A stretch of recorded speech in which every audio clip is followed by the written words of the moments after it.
It's been more than a month since a huge recycling fire broke out in Richmond. Workers with the U.S. Environmental Protection Agency began collecting materials to test for potentially harmful substances yesterday. When the fire broke out, thousands of people left their homes, and many still have questions about the air surrounding the plant, whether it's safe to breathe. Rachel Wilkerson has the story. The EPA says asbestos has already been found in debris. The goal today is to collect dozens of samples from the warehouse here to send to a lab for testing. Once the chemicals are identified, then cleanup can begin. We have every belief that whatever we find is just here at the site.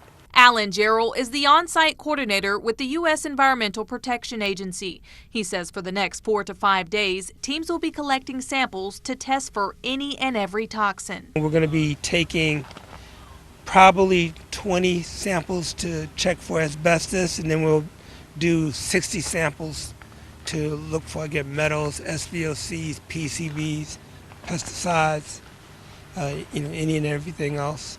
And then we'll go from there. It'll take, anywhere upwards to a month to get those samples back. The city of Richmond owns a piece of the recycling warehouse along with Seth Smith and Cornerstone Trading Group. The EPA says it will take millions of dollars to clean this mess up. Who's responsible for the bill, Gerald says, will depend on what chemicals are found. That is yet to be determined.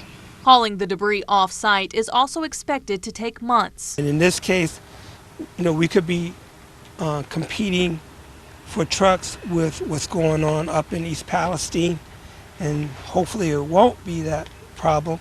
But again, it could be, and depending on how many trucks per day we can get, either shortens or lengthen the time of the removal. As smoke lingered in this community for days, thousands were forced to evacuate. Many residents are still concerned about their health. Glendon Jarvis says his mother hasn't been feeling well since the fire. She's asthmatic, she's on a BiPAP machine, and the smoke was just overwhelming. We live right across the street over at the trailer park, so it's been pretty bad. As debris is lifted for testing, the EPA assures residents that they have the equipment in place to protect residents from harmful dust that may be released during this process.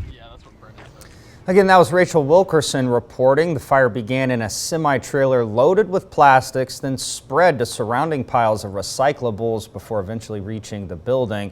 It's still unclear what caused that semi-trailer to initially catch fire.